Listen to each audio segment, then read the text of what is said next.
Hey guys, what is up? It's Dusty here, and welcome back to another crypto video.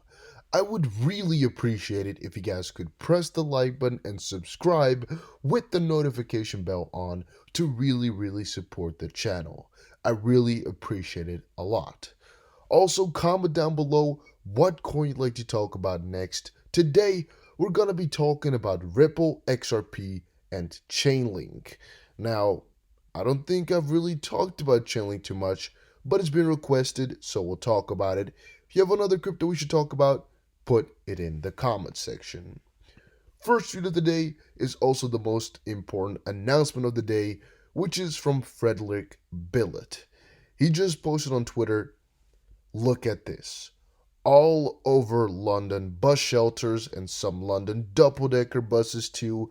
If you do not know, by the way, these London bus shelters, what they mean is just, if you stand next to a bus, the bus stop, you have a little shelter to stand in, and the double deckers are just buses with some crazy big ads on the side. Look closely at the small print. You can see, "Hey, India, see you in 30 minutes. Low fees or fast money transfers to 50 plus countries, something.co.uk." But what is it, right? What is it? You're wondering. Well, if you look at the top right, you'll see Transfer Go that runs on Ripple. Again, this is amazing stuff. We're seeing it in real life right now. We're seeing the advertisements hopping on.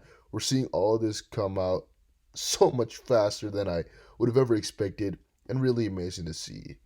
Here's again another example of the double decker showcasing the picture again, and I like it that he included his face in there. I think that's funny. Is it Frederick Billet himself or is it somebody else?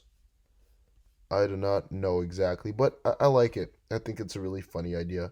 Gonna give it a little like button. Gonna give Frederick a follow for showcasing me that. By the way, if you have some really cool news to share, make sure you just tag me on Twitter. I tend to check all the tags I get out on Twitter every day, so make sure you just quickly put my name in there or reply and just type in at DustyBC. You guys know how it works, the DustyBC, and I'll most likely see it. Ripple on Twitter. Since launching with RippleNet, cross underscore emphasis volume has grown an average of 50% each month, boasting an 80% customer retention rate. Read more here. And again, really cool that Ripple is posting all these articles to keep us updated. Really short and still very strong.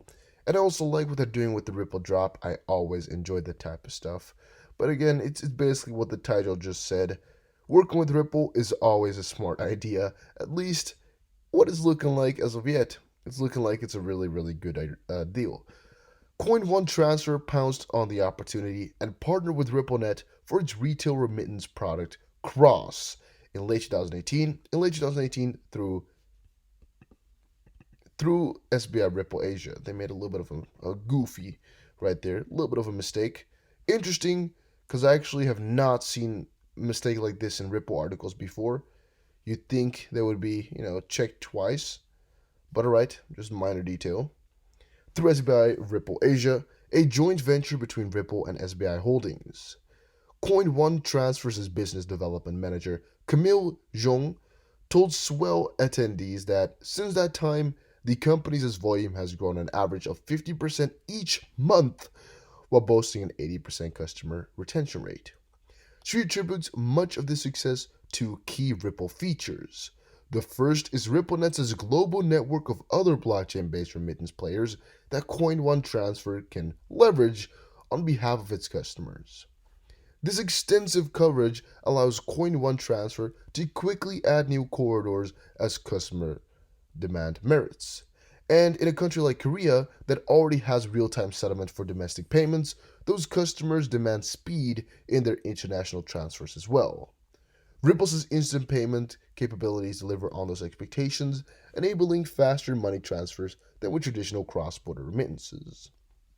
In the Netherlands, we also have instant domestic sendings. I actually think, I don't know if every bank does, but if you're with ING or ABN, if you're sending it from the same bank to the same bank, it's instant.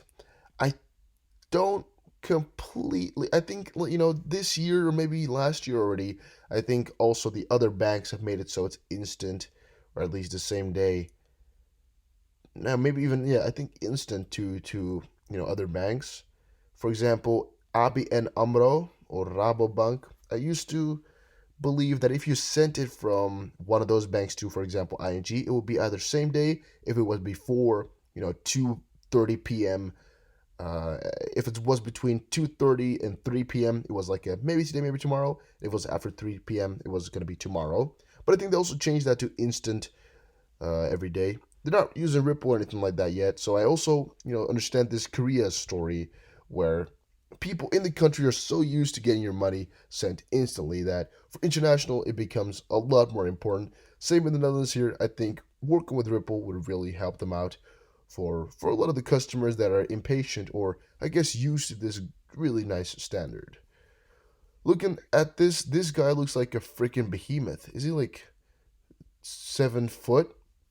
Or is this guy like a dwarf? Or is something going on here? Is he like very far in the foreground? He's very back? Or what? This looks kind of interesting. He looks really tall. All right. U.S. Treasury Secretary absolutely support Ripple at World Economic Forum in Davos. All right. Very good. U.S. Treasury Steven Mnuchin supports companies working on in lowering cost in cross-border payment systems, critical to apply this pragmatism to U.S. regulation by the Ripple CEO BG Brad Garlinghouse. So yeah, again, we briefly discussed this in the previous video already as well. Just to check out Brad Garlinghouse's tweet from a little while ago already again. He said, Stephen Mnuchin at WEF20, when asked about cryptos, there are benefits to cross-border payment systems in lowering costs for consumers and businesses.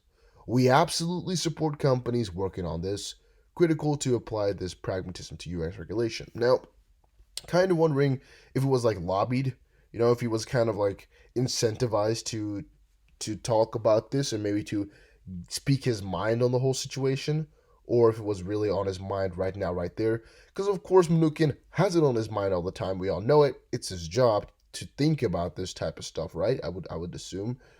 But I don't really know if he spoke it out of his own through heart or what happened right there. But I guess in the end, we don't really need to care because he talked about it. And if Ripple arranged it, good. If he talked out of himself, also good. So I don't really give a. I don't really care. All right, now completely different edge of the spectrum, completely opposite side. Esoteric XRP posted on Twitter, "Hello XRP community. In 2011, Jeb McCallum recruited Swartz, of course referring to David Swartz, and Brito, and they co-created together the Ripple XRP." Well, really, in I guess that's not completely right, but it is, because it was of course not called XRP, but it's fine. Jeb McCallum in gematria, Jewish gematria, is 348, and XRP is also 348. Now again, those two things are interesting to match up because of course Jeb McCallum co-founded XRP, but in the end it was not XRP when they started out. So I don't really understand why it would matter. But by the way, I don't want to scroll too much into that. Here's a big thread on why gematria could be really important for everybody. It could be a coding system as well, what people like to talk about. Ripple is 456. Gold-backed CBDC is 456. You can just check that out. New currency is 894. XP Phoenix is 894. And the question to me actually is, do you believe in this? Do you think it's really the secret code from the elites? Or do you think this is just coincidence / BS? I just really like to know that type of stuff from you guys, just to know, what I should talk about in the videos. Gonna give him a little follow because he did put a lot of effort into creating all of this. And it's info for the people. He didn't write this all down for himself because he most likely already had it for a very long time. So I think it should be still appreciated that he tried to get his stuff out there. It's a lot of work that it takes to get all those names in there to try everything out. So yeah, I guess I like it. I just don't know if it's useful, this one right here. But the rest, it's cool to have, and I want to know your opinion on that. Patrick Collins said, yes, Link is at an all-time high, and yes, I did just buy more. I just noticed that the most frequently asked coin to talk about in my comment section by far is Chainlink. And a fun fact about it is, I don't think I've actually ever took the time to get into Chainlink or to really read myself up. I know I got Lisk, which is something I used to mistake for Link, which is why I was like, I don't like the coin too much, but I was always referring to Lisk. Link, I have no idea where it's supposed to be. Is it very far down? Is it up here? Oh, here it is, number 11. I just see it's in the top all the time, but I have no idea what it does. Some said it was like an Ethereum-ish type of thing. I need to look up more on it. I need to check everything out, because it's performing ridiculously well amongst a very strange market right now. And I guess that's why people are being so happy towards it, right? I guess it's maybe time to get some as well. Would be a pretty stupid decision to buy some right now, possibly at all-time high. I don't think that would be a very smart decision. But 350 million total supply, max supply 1.5, or actually a circulating supply of 350 million, right? Max supply of 1 billion, but total of 350 million. I need to check them out a little bit further, because reaching all-time high right now at such a strange point is really odd to me. Same for Tezos, is back above $3, by the way, I just noticed. Really amazing for them. But also Tezos and Chainlink both move so strangely that I think it's worth it to maybe check up on them a little bit further. I think I gotta analyze a little bit about what's going on with these coins, and I might be covering them more often in my videos if the results are something that I like.